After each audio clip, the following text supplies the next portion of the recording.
ضیاء صاحب یہ فرمائیے کہ داسو ڈیم پر جو پاکستانی اور چینی ورکرز ان کی بس پہ جو دہشت گردوں کا حملہ ہوا ہے اس کے پس پردہ مقاصد کیا ہیں،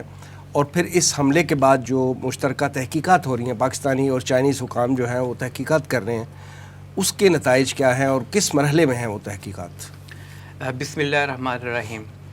بہت شکریہ وسیم صاحب. جیسا کہ آپ نے سوال میں ذکر کیا کہ یہ جو داسو ڈیم کے اوپر کام ہو رہا تھا،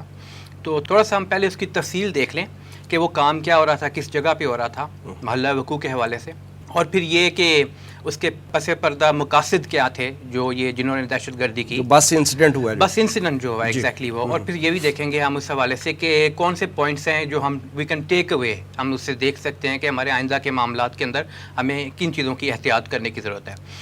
تو یہ 14 جولائی کو جیسا کہ داسو ہائیڈرو پاور اسٹیشن ہے، یہ سی پیک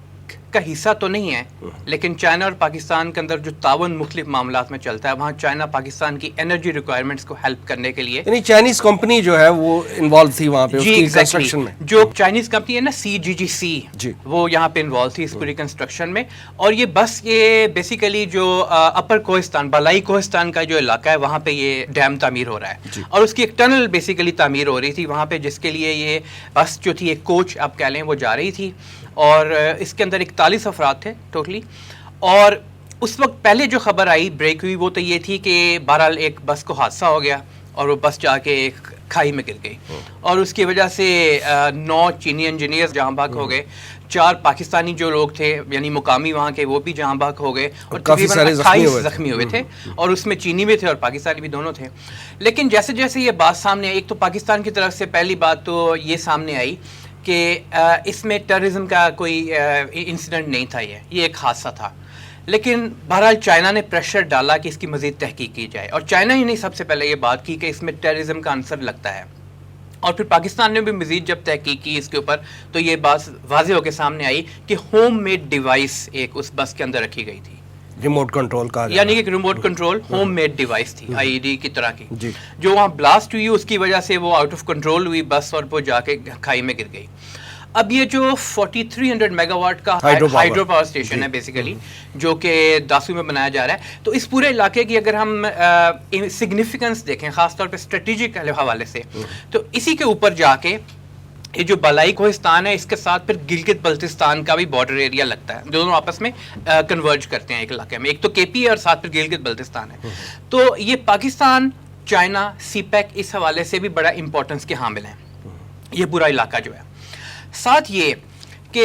2 سال سے وہ میٹنگ پوسٹ پون ہو رہی تھی JCC یعنی جوائنٹ کوآرڈینیشن کمیٹی جو سی پیک کے حوالے سے ہے، اور کووڈ کی وجہ سے اور کئی وجوہات کی بنا پہ، اور یہ 16 جولائی کو اب یہ اس بات کا طے کیا ہوا تھا کہ پاکستان چائنا کی یہ میٹنگ ہوگی 2 سال کے بعد، اور اس سے 2 دن پہلے یعنی 14 جولائی کو یہ واقعہ کروایا گیا. ہم اس لیے کہتے ہیں کروایا گیا کہ اب تو سامنے آ چکی ہے. اب چائنیز جو تھے ان کی بھی ایک تحقیقاتی ٹیم آئی، وہ 15 رکنی تحقیقاتی ٹیم تھی، پاکستان کے ساتھ مل کے جوائنٹ انویسٹیگیشن بھی ہوئی. بہرحال اس انویسٹیگیشن کے حوالے سے پہلے بات تو یہ آئی تھی کہ یہ جو CGGC کمپنی ہے اس نے اپنا کام روک دیا ہوا ہے وہاں پہ، اور پاکستانی جتنے امپلائیز تھے ان کو بھی فائر کر دیا ہوا ہے. لیکن پھر انہوں نے اپنی کلیریفیکیشن دی کہ یہ وقتی طور پہ ہم نے کام کیا ہے، اس پروجیکٹ کو بہرحال ہم کنٹینیو کریں گے فیوچر کے اندر، پروجیکٹ کو انہوں نے نہیں روکا.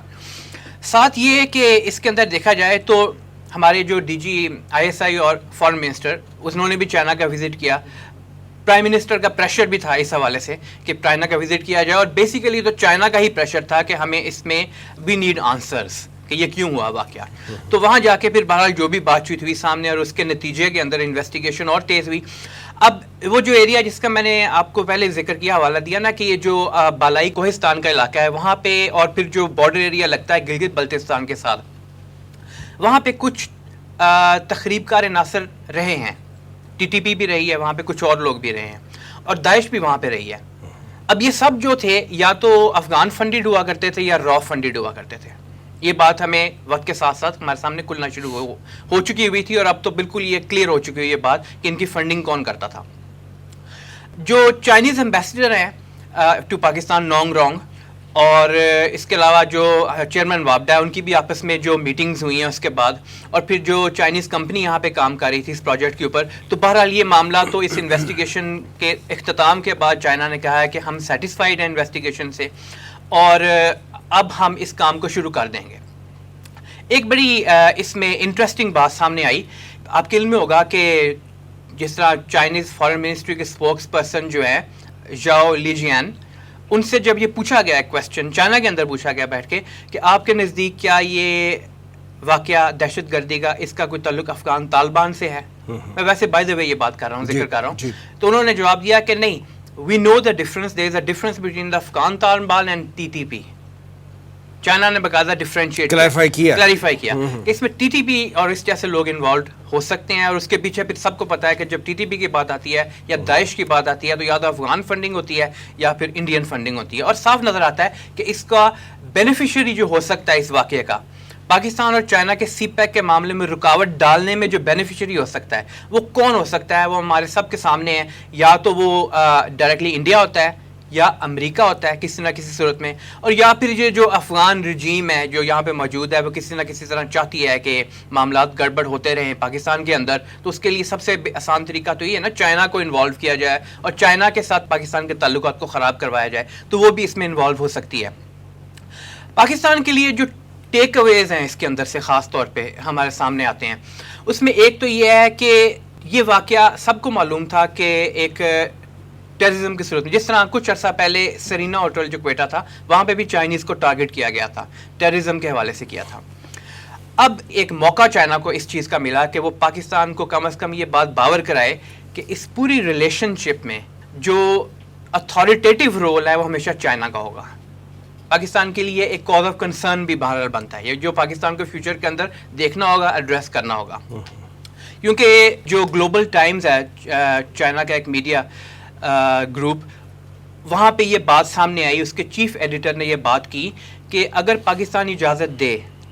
تو پاکستان کے پاس اگر کیپیسٹی نہیں ہے کہ وہ سیف گارڈ کر سکے چائنیز انجینئرس کو، تو پھر چائنا یہاں پہ آ کے سیف گارڈ کرے خود انجینئرس کو. اکثر یہ بات فیزیبل ہے؟ اب دیکھیے فیزیبل، ایک ملک کی کمپنی ہے جو دوسرے ملک میں جا کے اپنی سروسز دے رہی ہے، تو وہ کیسے اتھارٹیٹیو پوزیشن میں آئے اور اپنی سیکیورٹی کے ارینجمنٹ کرے، جبکہ چینی انجینئرز کی سیکیورٹی جو ہے وہ پاکستان آرمی کر رہی ہے. حقیقت یہی ہے، اور یہی اصل میں بات ہوتی ہے جس پہ بعد میں سب مل کے آئے اور سب نے یہ بات کی، انکلوڈنگ چائنیز نے، کہ پاکستان سیکیورٹی پرووائڈ کر رہے ہیں، ہم اس سے خوش ہیں. لیکن انیشیلی انہوں نے جو میسیج دیا، یہ میسیج بٹوین دا لائنز دیا جاتا ہے، اور میسیج یہ تھا کہ ان اینی کیس چائنا کو ایک اپر ہینڈ حاصل ہونا چاہیے اس پوری سچویشن کے اندر.